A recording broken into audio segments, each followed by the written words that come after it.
Hey Cougar fans, Carter Gledhill on the Cougar Sports Network with another CUC Softball Coaches Weekly. I'm joined by head coach Sarah O'Malley Fisher after the Cougars took care of business yesterday on the road at Lake Forest College, score 5-2 over the Foresters. But before we get into that game, quick congratulations for picking up career win number 400 on Saturday against Lakeland in Game 1. How does it feel to reach such a tremendous milestone? It's really kind of cool. I think it has more to do with the players that I have this year. It's a really fun, and it's not taking away from the players that I've coached in the past either, because I have huge memories of everyone from my career here and my career when I first started at the University of Illinois Chicago. But it was really fun because it's a really fun group of players that we have this year. They're just different and they're just playing, and it's kind of fun to see them just take every game as it's coming and not getting too caught up or too up one way or down. They're just kind of playing through it, so it's been kind of fun.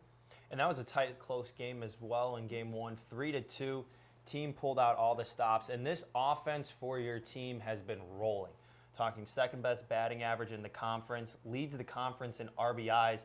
And when you look at the different kind of bats you have in the lineup, you have 4 players with over 20 RBIs in the season, and we keep going back to Becky Peroni as a backbone.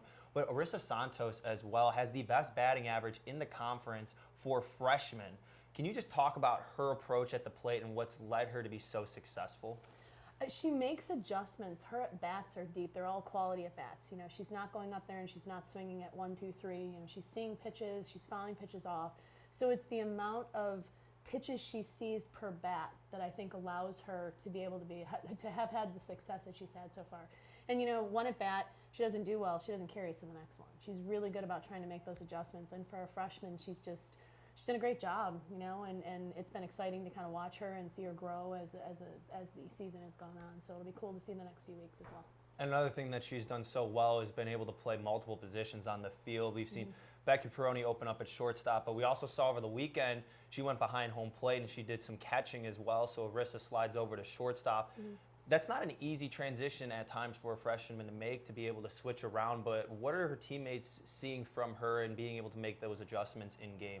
It's just playing. It's not worrying about where you're at. She goes to one position, she plays it, she goes to the next position, she plays it. She comes from an organization that teaches the game really well, so she's got a lot of really great game sense. She understands what the game of softball is about, and it doesn't matter. I probably could put her behind the plate and she'd be okay. I'd probably freak her out a little bit, but you know, I think she'd be okay behind the plate if we needed to. So it's just that utility type mindset of you put me where you want me to be and I'll take care of it.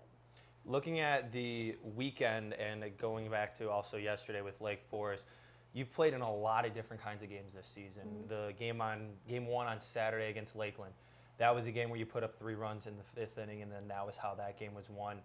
First game against Wisconsin Lutheran College, it was those last 2 innings where the offense clicked. Yesterday against Lake Forest, it was the first 2 innings where you scored your 5 runs. How does this team either click in the beginning or maintain its competitive edge, as you talk about so much, of just going out and competing when they might not get out ahead in front and stay even-keeled through games? Honestly, I think it's just they continue to play. They're not. The second game on Wisconsin Lutheran was a little different. Wisconsin Lutheran came out, and you could see as that first game ended, they were just starting to click on all cylinders. And the second game, we kind of outplayed ourselves, but they did their job, you know. And we've done that in the past. And I think sometimes, you know, you can get caught up in one mistake, and that one mistake can carry over. And I think what this group of young ladies has done this year is they're not consistently doing that.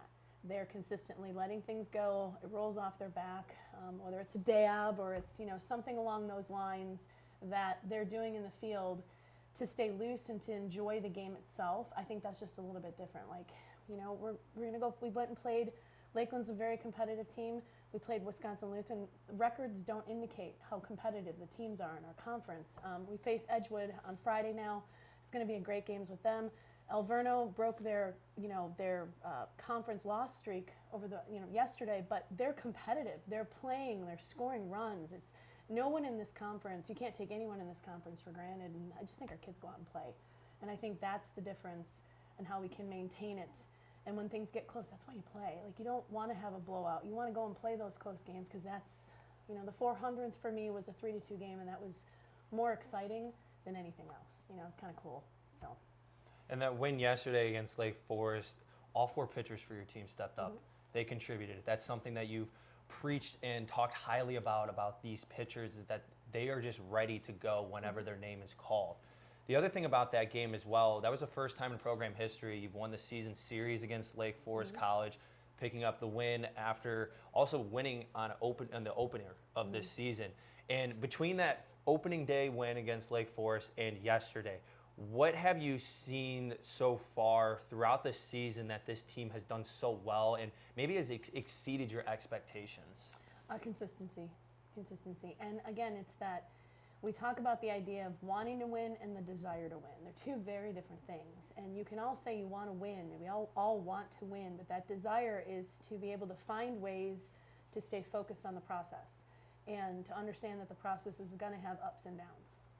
And by being able to weather the roller coaster of those things, or the turbulence of what a season is, they've been able to stay consistent. And as I said, we don't get too high, we don't get too low. We just kind of go play, and it doesn't matter who we're playing. We have to compete. We just have to. Well, the Cougars get ready to take on Edgewood College tomorrow on the road. They'll be at home on Sunday against Alverno College. Coverage of those games, everything CUC softball, rosters, stats, and record books, with Coach O'Malley Fisher's name at the top, with now 402 career wins. Congratulations on that. Had to add to the total. You can get all that stuff at cucougars.com. I'm Carter Gledhill signing off of the Cougar Sports Network. Thank you, Coach O'Malley Fisher, and best of luck this weekend. And one more dab, right? And one more dab. Hey, and go Cougars.